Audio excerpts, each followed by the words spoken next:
Good morning dear student. Class 12th की chemistry में आज हम लोग अति सूक्ष्म निस्यंदन अल्ट्रा फिल्ट्रेशन के विषय में पढ़ेंगे। अल्ट्रा फिल्ट्रेशन जैसा कि हम लोग जानते हैं कोलाइडी विलयनों के शुद्धिकरण की एक प्रक्रम है, एक प्रक्रिया है जिसके द्वारा कोलाइडी विलयन को शुद्ध किया जा सकता है। कोलाइडी विलयन में हम लोगों ने पिछले टर्म में पढ़ा कि अशुद्धियाँ दो रूपों में होती हैं, एक अविलेय अशुद्धियाँ, एक विलेयशील अशुद्धियाँ।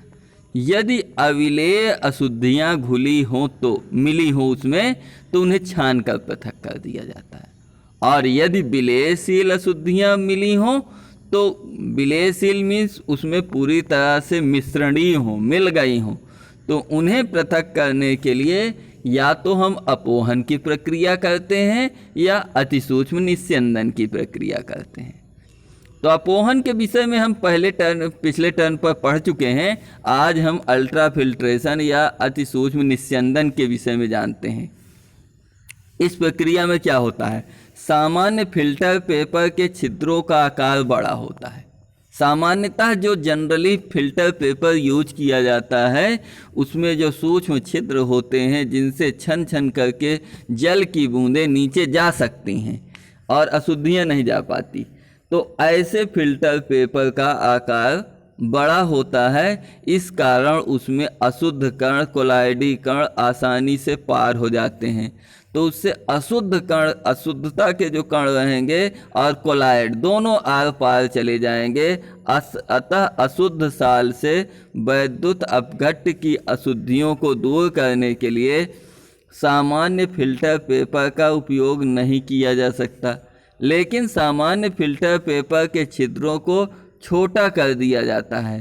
तो शुद्ध साल से अशुद्धियों को पृथक किया जा सकता है। इसमें साधारण फिल्टर पेपर को जिलेटिन या कोलोडियन से लेपित करने के पश्चात, जो सामान्य फिल्टर पेपर, यहाँ से आपका सामान्यतः डिफिनीशन की बातें स्टार्ट होती है। इस प्रक्रिया में क्या होता है कि अति सूक्ष्म निस्यंदन में इसमें सामान्य फिल्टर पेपर में जिलेटिन या कोलोडियन से लेपित करने के पश्चात फॉर्मेल्डिहाइड में डुबा दिया जाता है।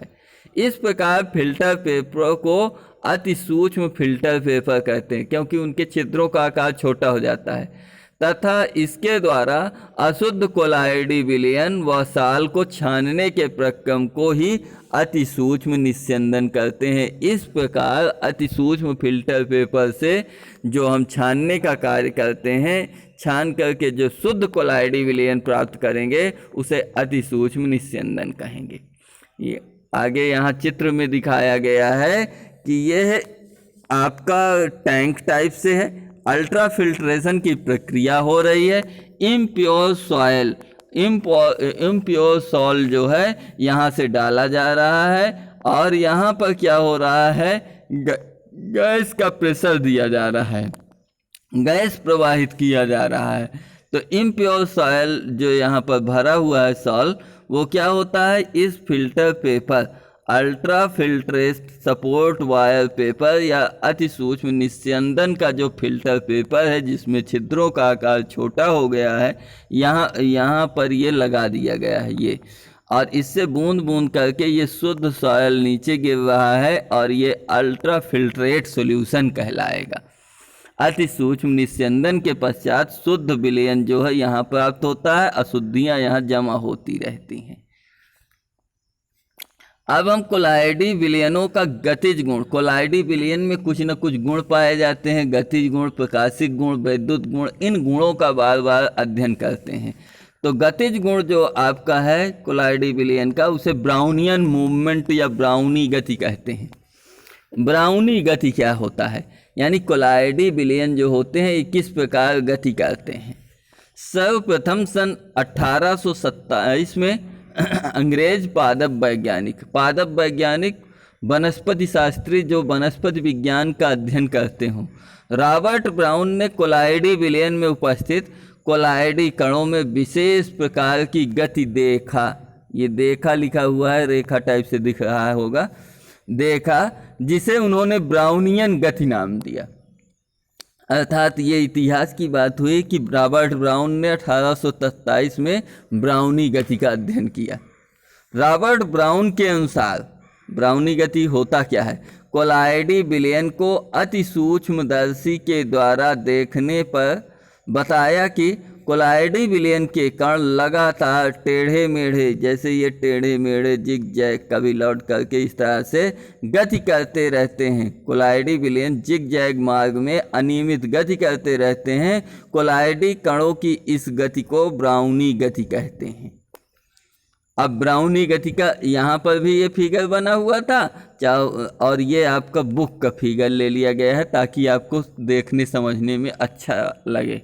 ठीक है, अगला है कोलाइडी विलयनों का प्रकाशिक गुण।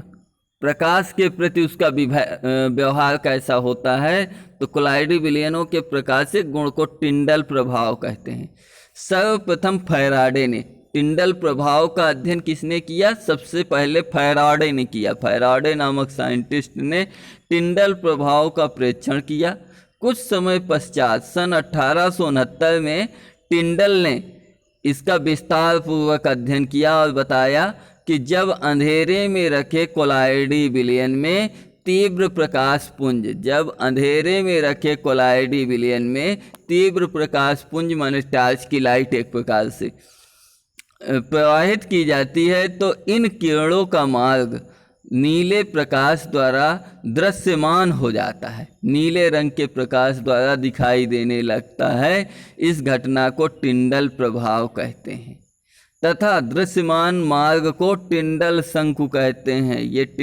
ये कोलाइडी विलयन था, आपका भरा हुआ था इस पात्र में। यहाँ पर ऊपर से ये माइक्रोस्कोप से हम देख रहे हैं। यदि माइक्रोस्कोप से देखते हैं, यहाँ से टार्च की लाइट डाली जा रही है, तो हमें इस प्रकार से शंकु बनता हुआ दिखता है, चमकीला शंकु बनता है कोलाइडी विलयन। इसी को हम टिंडल प्रभाव कहते हैं। टिंडल प्रभाव का आगे चित्र बुक का लिया गया है। ये टिंडल शंकु है। टिंडल शंकु में क्या हुआ? इंसेक्ट कॉन्वेंटिंग बीम ऑफ लाइट, यानी कि प्रकाश की एक किरण पुंज डाला जा रहा है। यहाँ माइक्रोस्कोप से देख रहे हैं, ब्राइट टिंडल कोन यहाँ पर बन जा रहा है, और ये कोलाइडियल सॉल्यूशन डार्क में इस प्रकार से दिखता है। और ये कोलाइड के कण चमकीले जो दिखते हैं, वो माइक्रो देखने पर कोलाइड के कण इस प्रकार से बड़े बड़े कण इस प्रकार दिखाई देते हैं। यह रहा टिंडल प्रभाव, प्रकाशिक गुण, गति गुण, प्रकाशिक गुण के विषय में हम लोगों ने आज पढ़ा। 2-1 दिन में ये चैप्टर हमारा समाप्त हो जाएगा। तो मिलते हैं अगले टर्न के साथ कल, तब तक के लिए जय हिंद।